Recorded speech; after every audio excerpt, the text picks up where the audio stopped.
médicas identificadas con este logo.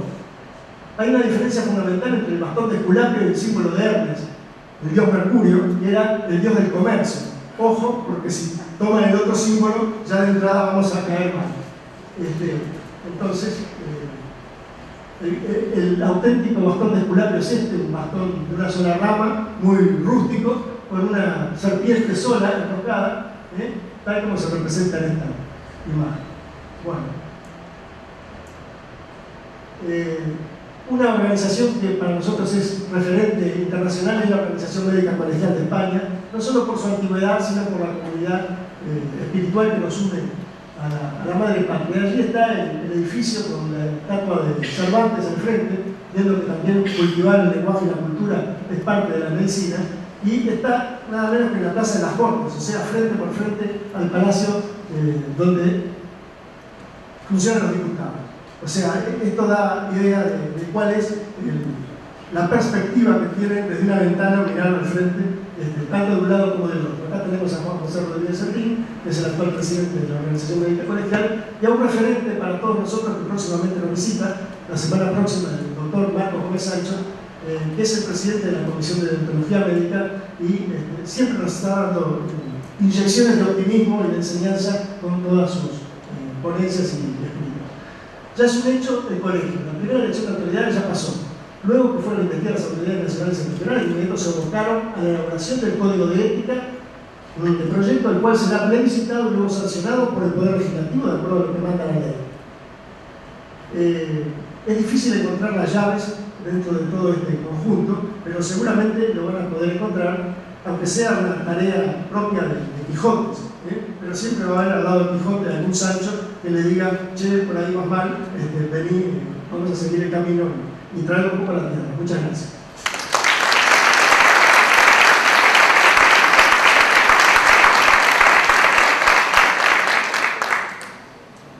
Agradecemos la palabra del doctor Antonio Turnes, experto en colegiación médica, integrante de la Comisión Electoral, que supervisó la elección del Colegio Médico electo por este reconto histórico de la colegiación médica en el mundo, ¿no?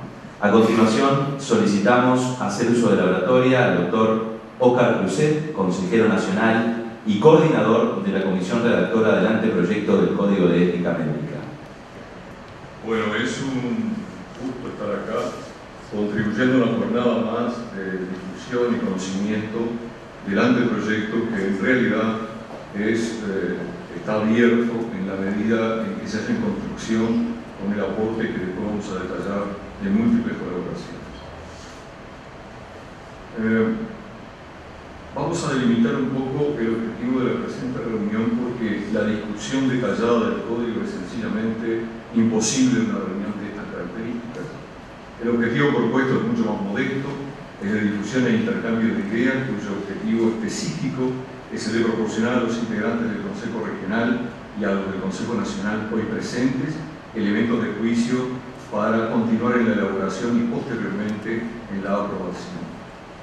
Se pretende obtener los mejores resultados para cuando los consejeros regionales planifiquen posteriores reuniones con los miembros colegiados de su circunscripción.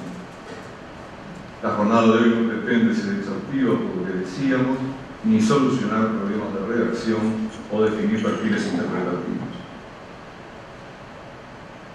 La vastedad de la temática impone estas obligadas reflexiones. ¿Cuáles son las bases fundacionales? Nosotros tuvimos un mes en la comisión que integro junto con los doctores Yobarán Belpali y Niso Gateño, hoy presentes, y Raúl Lombardi, que no lo vi. Trabajamos muy duramente, pero el plazo fue muy corto. Si nos hubieran dado 24 horas, no teníamos duda. Teníamos 13, 14 o 15 años de experiencia con los códigos de ética médica casi comunes del Sindicato Médico del Uruguay y de la FEMI. Por eso están subrayados dentro de las bases fundacionales como los decisivos. La propuesta de la 7ª Convención Médica Nacional, que Antonio Turnes acaba de referenciar, la propuesta conjunta del Tribunal Arbitral y la Comisión de Bioética del Sindicato Médico, y finalmente el Código Español y el Código del Colegio Brasileiro de Médicos. Como se ve, 5 trabajos, pero en realidad centrados en torno a lo que era hasta ese momento es hasta este momento la experiencia de nuestro país en códigos de ética médica. Se agregan a ello una serie de aportes. Los vamos a citar en un orden que no es de prioridad, quizá más cronológico, pero que revela los aportes sustanciales que ha recibido. Uno es el trabajo de análisis que realizó la Academia Nacional de Medicina y que lo presentó al colegio el 29 de abril.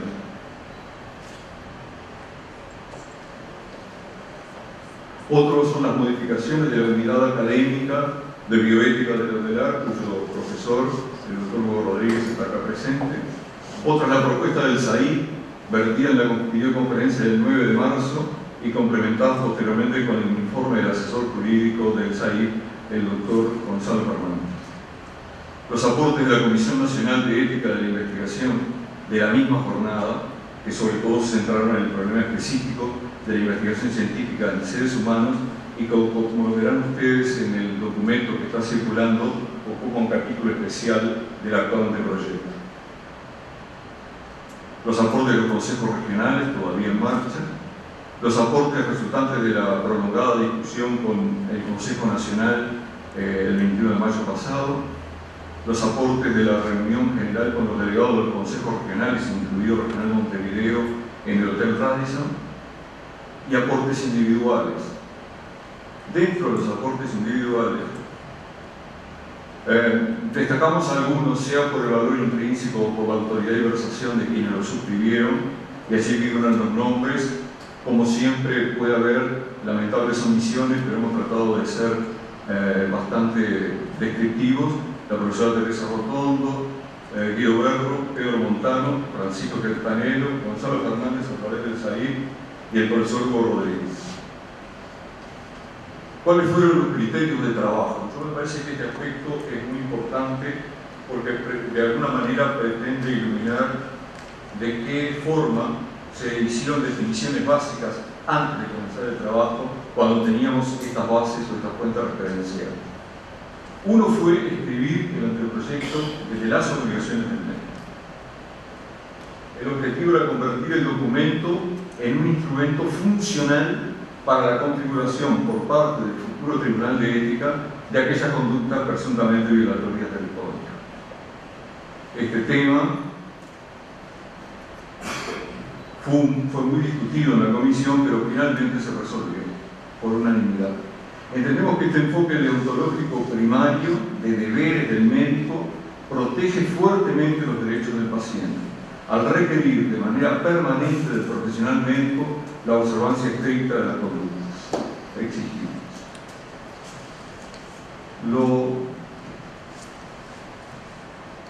Lo deseable sería establecer una suerte de balance. Después vamos a hacer referencia a alguna contribución crítica con respecto a este enfoque.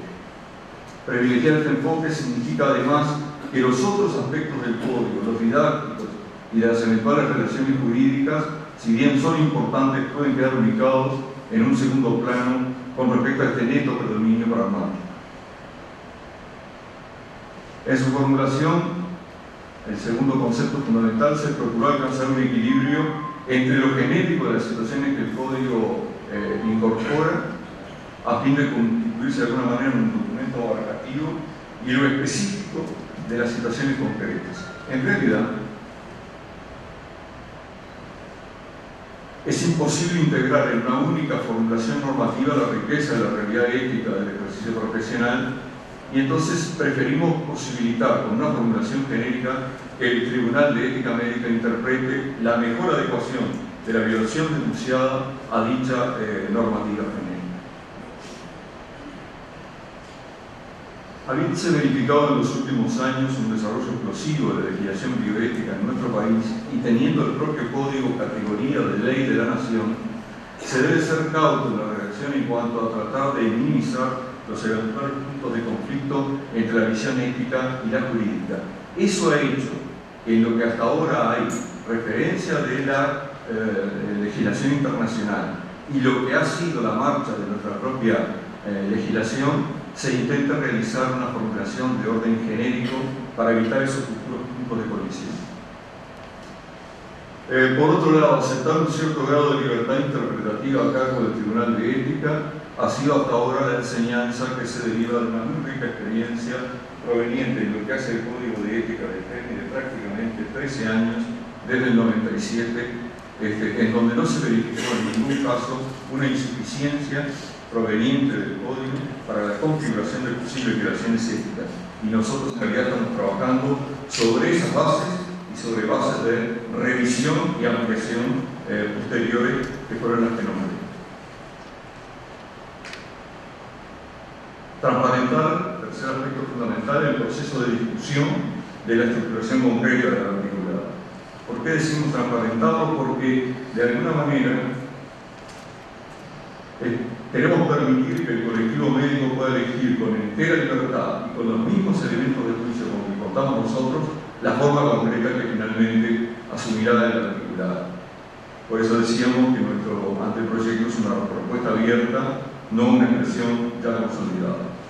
La transparencia supone también hacer explícitas las razones que hemos entendido pertinentes para incorporar los aportes, así como también aquellas utilizadas para rechazar algunos. Y supone también exponer los puntos de discusión que todavía subsisten y sobre los cuales no hemos podido o no hemos sabido expedir. De hecho, sobre un recuento casi total de 150 ítems, el 30% fue plenamente incorporado, la mitad tuvo una aceptación parcial con algunos puntos en discusión y un 20% fue rechazado por diversas razones fundadas.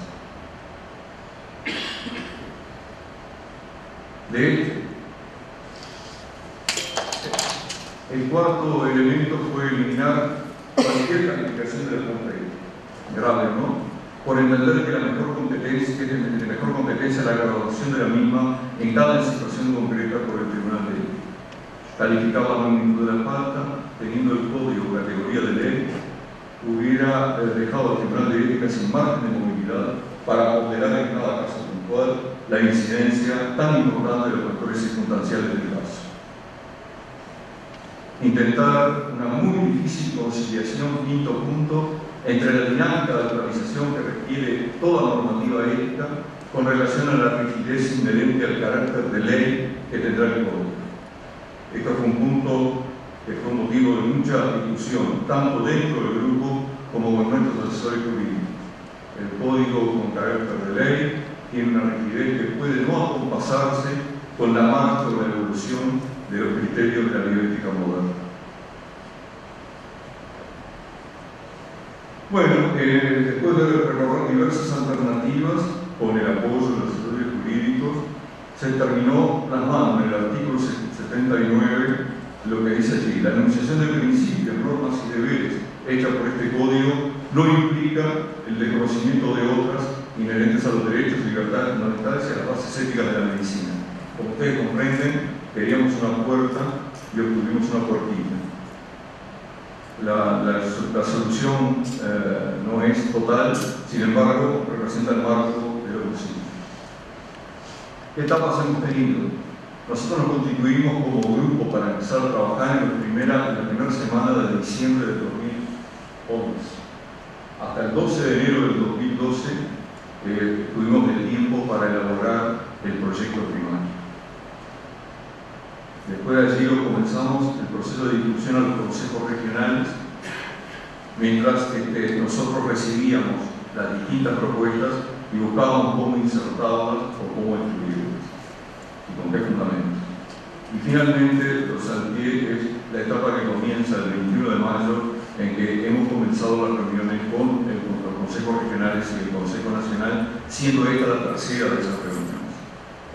Hay algunas propuestas que son de transformación radical del articulado del anteproyecto. Cuidado, no quiero decir propuesta radical en sí misma, sino que aceptarla implicaría una revisión radical de lo que hemos trabajado como articulado. El primero de ellos es la propuesta del Dr. Mark Franz, que plantea reducir el Código de Ética Médica a 3 artículos. El artículo primero sobre la responsabilidad social del médico, el artículo segundo sobre deberes fundamentales de la profesión, que a su vez tiene 12 ítems, y el artículo tercero de acatamiento disciplinario. Y dice Franza que en el actual estado de desarrollo de la legislación bioética de nuestro país, un código de ética médica debía ocuparse única y exclusivamente de formular el máximo fundamental de valores que caracterizan la profesión y que nos identifican como tales. De alguna forma interpreta la proliferación del articulado de los códigos actuales y se refiere entre otros al propio Código Español como expresando una judicialización de la ética médica. Lo segundo es la propuesta del orden Cuyat, que pide reescribir el anteproyecto desde el punto de vista de los derechos de los pacientes, por considerar el actual documento de elaboración incurso en la obligación proteccionista para el médico y resultar muy laxo en cuanto al rigor utilizado para señalar un deber del documento. Y dice Cuyat de alguna manera fundamenta que no encuentra el capítulo de derechos de los pacientes y que puede corresponder a esa actitud preventiva ante posibles juicios o a un posicionamiento corporativo.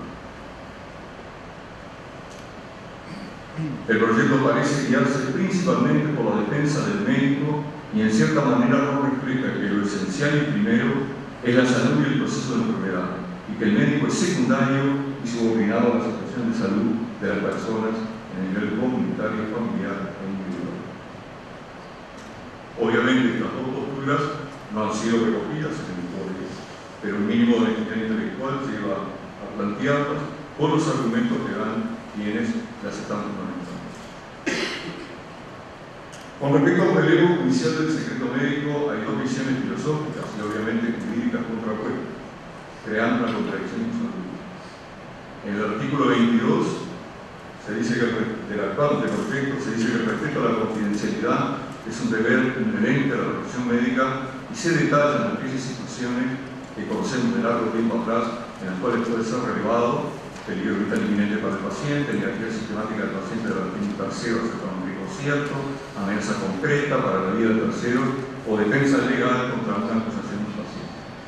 Y el artículo 23 dice con claridad que el médico no es considerado de responsabilidad, salvo cuando es designado perito por la misma, y tendrá derecho a reclamar de esta que recurra por sus propios medios para investigar un posible delito, sin que la justicia lo coaccione.